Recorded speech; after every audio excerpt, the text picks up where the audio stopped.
as we have come to know, Pattabhi Jois has a lot of phrases that he uses to describe certain things about practice, and one of his most often quoted phrases is, "Do your practice and all is coming."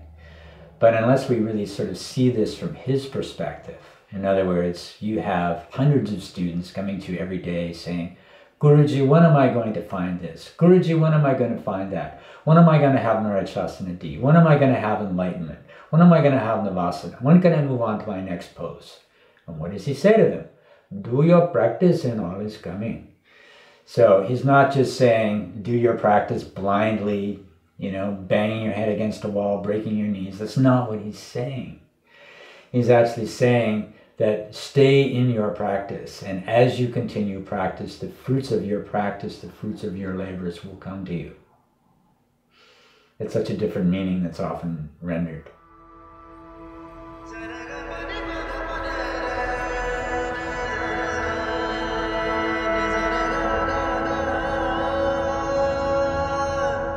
So, if we're looking to find a quality of ease, sthira sukham asanam, a quality of ease can only be found when something is being performed in a very energetically balanced and stable, sthira way. We can't have any other kind of experience. If we're teetering over, falling down, why dancing? If we're having that experience when we're doing our practice, that's what our mental state is reflecting, and vice versa. One begets the other, That's also, again, sort of like the power of pranayama, because not only does our emotional state affect our breath, but our breath affects our emotional state. So taking that practice and that process into the practice of asana, as we're able to stay stable and able to stay calm and then able to stay steady in our practice, then we get sukha.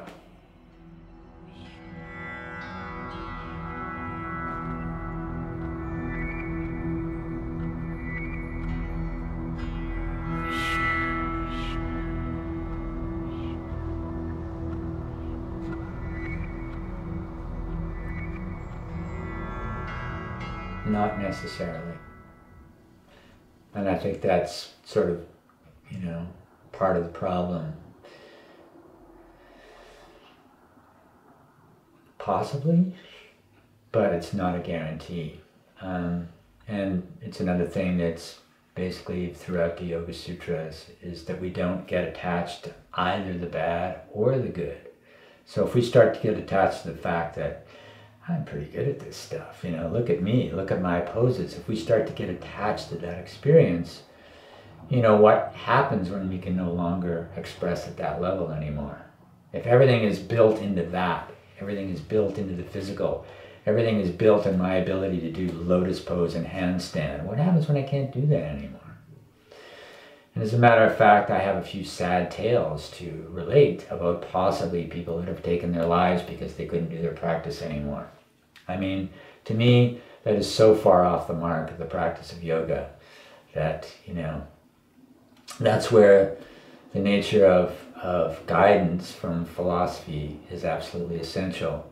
Like, for example, say, they've been working on the street out here and they've got some pretty intense, big, heavy machinery out there. What if I got into that machine and I had no clue how to drive it and I had no instruction manual, but I just pressed go and hit gas,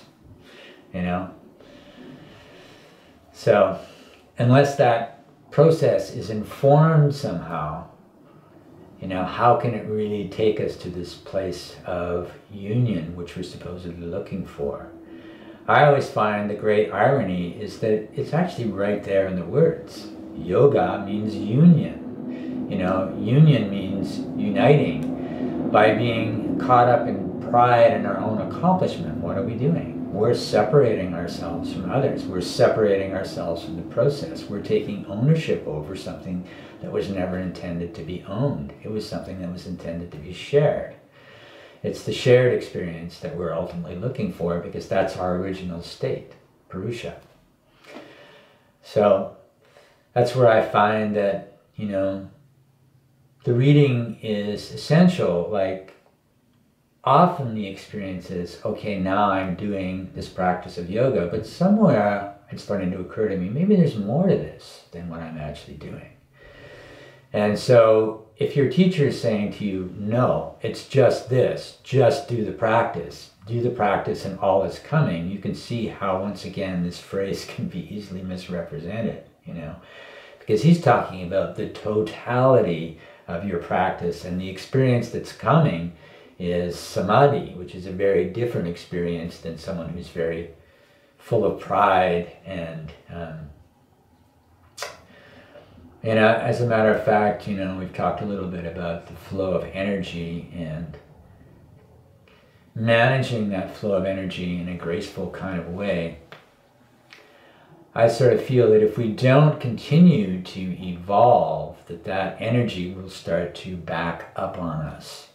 And that's when it can start to wreak havoc within our own beings.